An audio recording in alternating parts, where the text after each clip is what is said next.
Hello students, तो हम लोग स्ट्रक्चर ऑफ एटम पे एक प्रैक्टिस सेशन अभी चालू करते हैं। ठीक है, तो स्ट्रक्चर ऑफ एटम में ये प्रैक्टिस सेशन एक्चुअली आपके जो Bohr's model of atom, Rydberg's formula उस पे बेस्ड है। जो quantum mechanical model of atom के जो क्वेश्चंस है, जैसे हाइजेनबर्ग्स अनसर्टेनिटी प्रिंसिपल या डी ब्रोगलीज वेवलेंथ का फार्मूला, वो सब नेक्स्ट प्रैक्टिस सेशन में हम लोग करेंगे। तो ये पहला वाला प्रैक्टिस सेशन है। ठीक है, तो चलिए इसको स्टार्ट करते हैं। ओके, नेक्स्ट चलते हैं। नेक्स्ट में क्या है, तो पहला क्वेश्चन क्या है?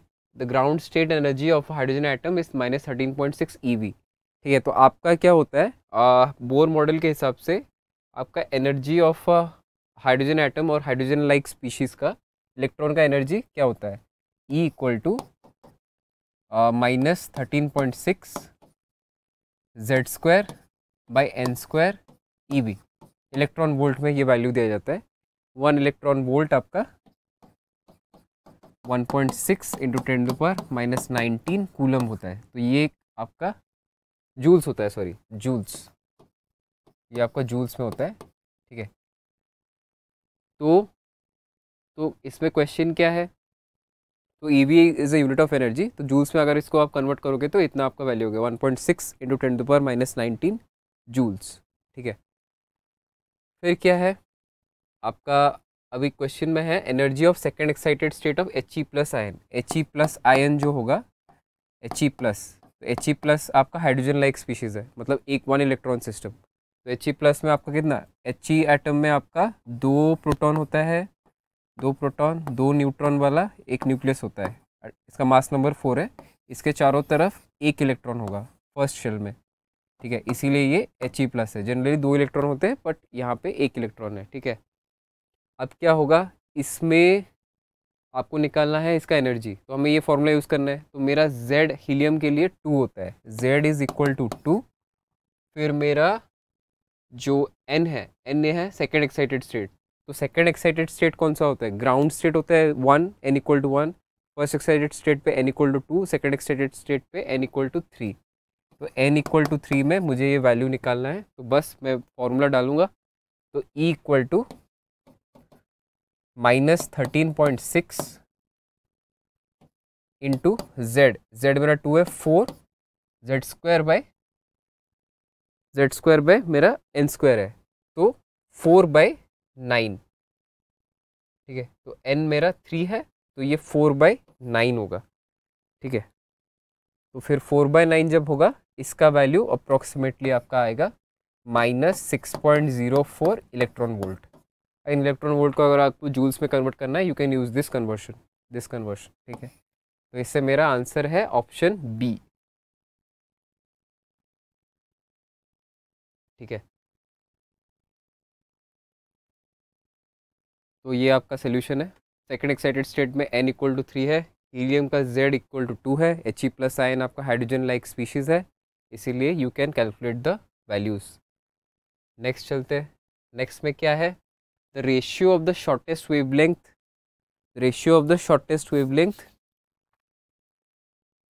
of two spectral series of hydrogen spectrum is found to be about 9. The spectral series are, तो शॉर्टेस्ट वेवलेंथ कब होता है? जब आपको पता है एनर्जी, तो प्लैंक का जो फॉर्मूला था फोटोन का, तो energy of electromagnetic radiation = hc/λ। तो energy is inversely proportional to 1/λ। तो जितना एनर्जी होगा आपका वेवलेंथ उतना ही कम होगा। तो शॉर्टेस्ट वेवलेंथ कब होगा? जब आपका ट्रांजिशन सबसे फार्देस्ट अपार्ट होगा। तो हमें पता है ग्राउंड स्टेट में इलेक्ट्रॉन का नेगेटिव वैल्यू में एनर्जी हाईएस्ट है। तो for hydrogen atom it is -13.6 electron volt, तो N = 1 पे। पर जब कोई इलेक्ट्रॉन, लेट से आपका N = इन्फिनिटी, तो इन्फिनिटी पे N = इन्फिनिटी पे एनर्जी आपका 0 होता है, E = 0 होता है, E∞ 0 होता है, E1 जो होता है ये वैल्यू होता है। तो ये जो गैप है इसमें एनर्जी डिफरेंस हाईएस्ट है, इसलिए मेरा लैम्बडा सबसे मिनिमम होगा। ठीक है, तो इस लॉजिक से अभी इसको हम सॉल्व करते हैं। तो आपको क्या है, तो यहाँ पे आप क्या करोगे, 1/λ1 बाई 1/λ2। तो 2 ट्रांजिशंस है, तो 2 वेवलेंथ्स आपके निकलेंगे। ठीक है, तो फिर आप इसमें रिडबर्ग का फॉर्मूला डालोगे, = RH × 1 by n1 square minus 1 by n2 square, ठीक है। नीचे होगा RH into 1 by m1 square minus 1 by m2 square, ठीक है। ये मेरे दो एनर्जी के वैल्यू हो गए। अब तो n1 मेरा इनिशियल है, n2 मेरा फाइनल है, ठीक है। तो मेरा n2 इन्फिनिटी है, m2 भी इन्फिनिटी है, ठीक है। तो ये एक्चुअली कैंसिल आउट हो जाएंगे, ये कैंसिल आउट हो जाएगा, ये मेरा ज़ीरो है, ये भी मेरा ज़ीरो है, तो 1 by infinity square is zero, ठीक है। तो फिर अब क्या होगा, इसको अगर मैं डालूँगा तो इसको यहाँ पे लाते हैं, ठीक है। तो अब क्या होगा, तो lambda 2 by lambda 2 by lambda 1, lambda 2 by lambda 1, तो रेशियो वेवलेंथ दिया था शायद, ratio of the shortest wavelengths, ठीक है, इक्वल टू मेरा होगा m1 square by n1 square, okay, m1 square by n1 square. तो लैम्डा 2 बाय लैम्डा 1 मेरा क्या है, 9 है, ठीक है। लैम्डा 2 बाय लैम्डा 1 मेरा वैल्यू 9 है, lambda 2 by lambda 2 is lambda 1 is my value is 9, equal to m1 square by n1 square. तो बेसिकली ये आपका 9 बाई 1 है, तो you can take m1 equal to 3, आपका n1 इक्वल टू 1, ठीक है। तो हमें पता है कि आपका जो ट्रांजिशंस होते हैं हाइड्रोजन स्पेक्ट्रम में, तो n इक्वल टू, तो बेसिकली n इक्वल टू जो फर्स्ट ग्राउंड स्टेट तक जो भी आपके ट्रांजिशंस होते हैं इलेक्ट्रॉन्स का, जो भी वेवलेंथ्स निकलते हैं, उनको हम लोग लाइमन सीरीज़ बोलते हैं। तो ऐसे लाइमन, तो n इक्वल टू 1 पे मेरा लाइमन सीरीज़ होता है। तो बेसिकली इलेक्ट्रॉन हायर ऑर्बिट से लोअर, हायर शेल से लोअर शेल्स को आते हैं, तो जो ट्रांजिशंस होते हैं एंड होते हैं एट n इक्वल टू 1, तो उन सबको हम लोग लाइमन सीरीज़ बोलते हैं। तो n इक्वल टू 1 पे मेरा लाइमन है, n इक्वल टू 2 पे मेरा बामर है, n इक्वल टू 3 पे मेरा पास्चन है, n इक्वल टू 4 में मेरा ब्रैकेट है, n इक्वल टू 5 में मेरा फंड है। तो n इक्वल टू 1 पे मेरा लाइमन होगा, तो एक ऑप्शन मेरा लाइमन है। और अगर मेरा दूसरा जो स्पेक्ट्रल सीरीज़ है उसका जो लोएस्ट, जो शॉर्ट, जो लोएस्ट वैल्यू है, जो n का शॉर्ट लोएस्ट वैल्यू मेरा 3 है, तो n1 और m1 आपके शेल नंबर्स है, ठीक है। तो जो lowest value of shell number is 3 is your Paschen, तो लाइमन एंड पास्चन मेरा आंसर होगा, ठीक है। तो मैं इस पर क्लिक करूँगा, लाइमन एंड पास्चन।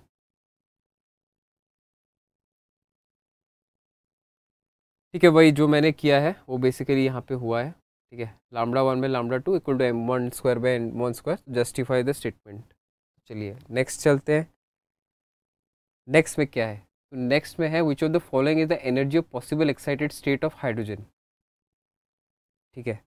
तो possible excited state of hydrogen क्या है, ईवी में first formula hydrogen like species के लिए जो एनर्जी का फॉर्मूला होता है, तो E equal to minus 13.6 z square by n square EV, EV is electron volt, it is a unit of energy. तो अब क्या करोगे, तो आप ऑप्शंस देखो, तो ऑब्वियसली मेरा हाइड्रोजन के लिए z इक्वल टू 1 है, z इज़ 1, तो 1 स्क्वायर इज़ 1।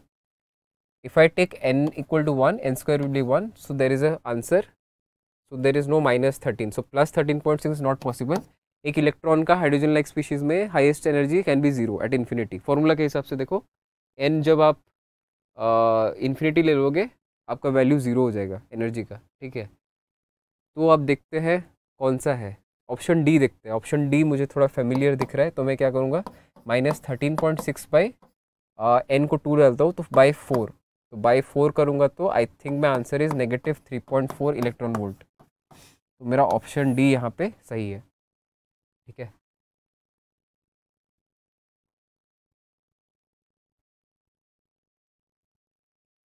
ओके, तो उसने वही बेसिकली जो मैंने किया वही, तो हिट एंड ट्रायल थोड़ा है इसमें, ठीक है।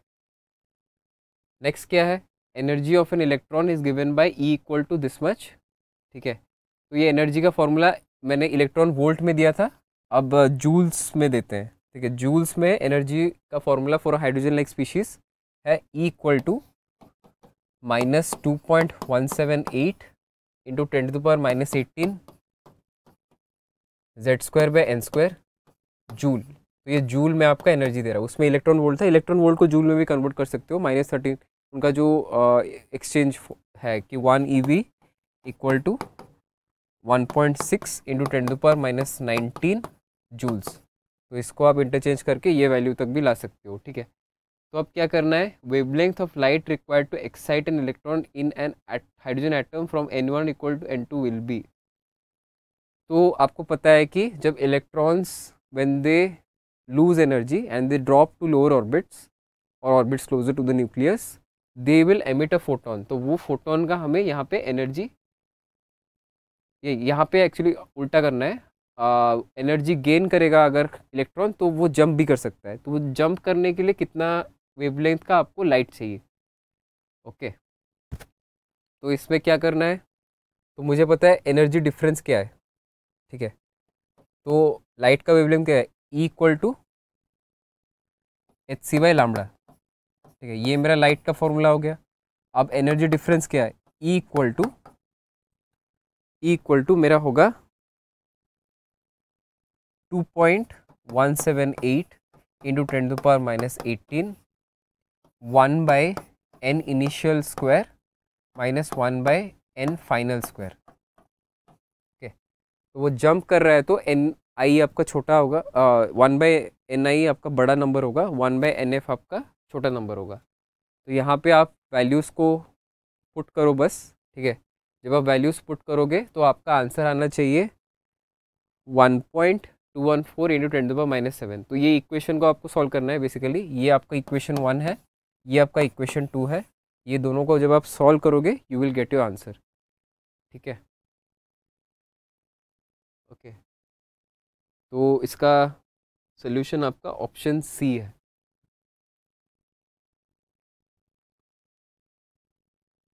तो आप देख सकते हो आपका E1 ये है, E2 ये है। तो उसने एक्चुअली लॉन्गर वे में किया है, उसने क्या किया है, आपका जूल्स को उसने ईवी में कन्वर्ट किया। I would recommend not to do that. आप डायरेक्ट फार्मूला को डालो hc/λ equal to energy difference और उससे लैम्डा का वैल्यू निकाल दो, तो आपका आंसर वही आएगा। दिस इज़ द अल्टरनेट वे। आप ईवी से भी इसको सॉल्व कर सकते हो। तो बेसिकली आपका जो फॉर्मूला -2.178 इंटू 10⁻18 जो कांस्टेंट है वो आपका जूल्स के फॉर्म में, तो डिवाइड करो 1 EV और 1 जूल का जो रिलेशन है, you will get your answer formula in electron volts. Electron volts is actually easier to calculate this, इसीलिए कुछ लोग करते हैं, ओके, बिकॉज उसमें 13.6 बस है, कोई फैक्ट एक्सपोनेंट्स नहीं है। नेक्स्ट क्या है मेरा, नेक्स्ट है radius of the second Bohr orbit in terms of the bore radius A0 in Li2+ is. तो मेरा सेकेंड बोर ऑर्बिट क्या है, सेकेंड बोर ऑर्बिट Li2+। तो यहाँ पे मेरा Z क्या है, lithium, hydrogen helium lithium again lithium Li2+ is a hydrogen like species और basically a 1 electron species. Lithium में आपके 3 प्रोटॉन और 3 इलेक्ट्रॉन होना चाहिए, पर Li2+ कर दोगे तो वो 1 इलेक्ट्रॉन बन जाएगा। तो फिर आप बोर का फॉर्मूला उसमें ईजिली डाल सकते हो, ठीक है। तो अभी क्या करोगे आप, तो आपका Z इक्वल टू 3 है और उसने क्या दिया है, सेकेंड बोर ऑर्बिट। तो सेकेंड बोर ऑर्बिट आपका क्या होगा, n इक्वल टू आपका 2 है, ठीक है। n इक्वल टू 2 है, Z इक्वल टू 3 है। तो A0 क्या होता है, A0 आपका जो ground state of hydrogen atom का जो रेडियस होता है वो आपका होता है 52.9 पिकोमीटर्स। 52.9 इंटू 52.9 इंटू आपका होगा n² 52.9 इंटू 10⁻12 मीटर्स, ओके। तो Rn का एक्चुअली फॉर्मूला होता है Rn equal to A0 into n²/z picometres, ठीक है। तो इस फॉर्मूला के हिसाब से जब हाइड्रोजन का ग्राउंड स्टेट और हाइड्रोजन एटम का निकालोगे तो n इक्वल टू 1 डालोगे, Z इक्वल टू 1 डालोगे, तो आपका आंसर A0 का आएगा 52.9 पिकोमीटर्स, ठीक है। अब क्या करोगे, आपका है कि radius of the second Bohr orbit, तो A0 के हिसाब से मुझे निकालना है। ऑप्शंस में A0 के हिसाब से दिया गया है, तो मैं फॉर्मूला डालूंगा Rn इक्वल टू, तो इसी में डालूंगा A0 इंटू n, मेरा यहाँ पे 2 है तो 4 होगा, और Z यहाँ पे मेरा 3 है, ठीक है। Z मेरा यहाँ पे 3 है, z मेरा यहाँ पे 3 है, तो आंसर होगा 4a0/3। ओके, तो आंसर मेरा होगा 4a0/3, जो कि मेरा ऑप्शन सी है।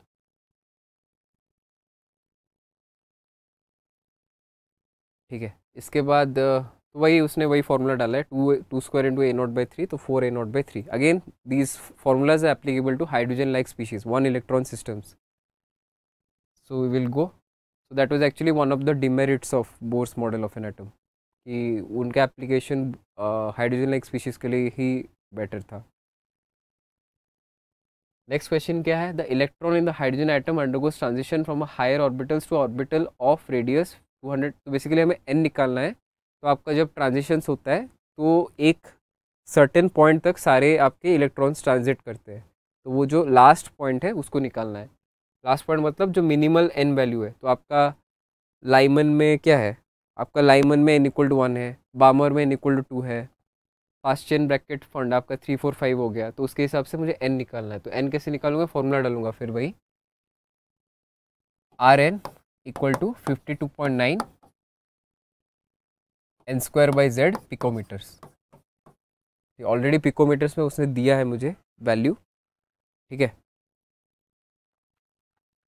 तो उसके हिसाब से मैं क्या करूँगा, आपका Rn, तो Rn मेरा क्या है 211.6 = पिकोमीटर्स = 52.9 n²/z पिकोमीटर्स। तो पिकोमीटर पिकोमीटर तो कट जाएगा, फिर आपका n²/z आएगा = 211.6/52.9।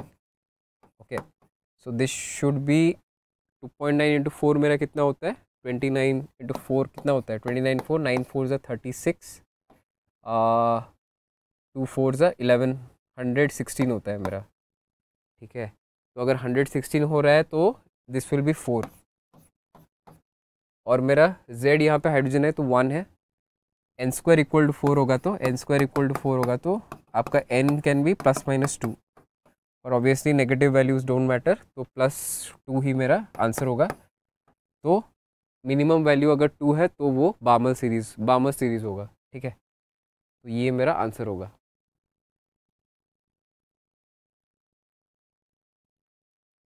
तो उसने वही फॉर्मूला डाला है, तो उसने एमस्ट्रॉन्ग में लिया है। एंगस्ट्रॉन्ग में आपका 1 एंगस्ट्रॉम इज 10⁻⁻10 मीटर्स। तो मैंने पिकोमीटर में सॉल्व किया है। You can also solve in angstroms, it's not a big deal. तो ये क्वेश्चन देखते हैं। ये क्वेश्चन में क्या है आपका? ये क्वेश्चन में आपका है, given below are 2 statements. Statement 1 क्या है? Rutherford's gold foil experiment can not explain the line spectrum of hydrogen atom. So this was actually a demerit of Rutherford's, मतलब जो भी मॉडल था या फिर उनका एक्सपेरिमेंट था, that only told like the exact location what is an atomic nucleus, that was the biggest achievement.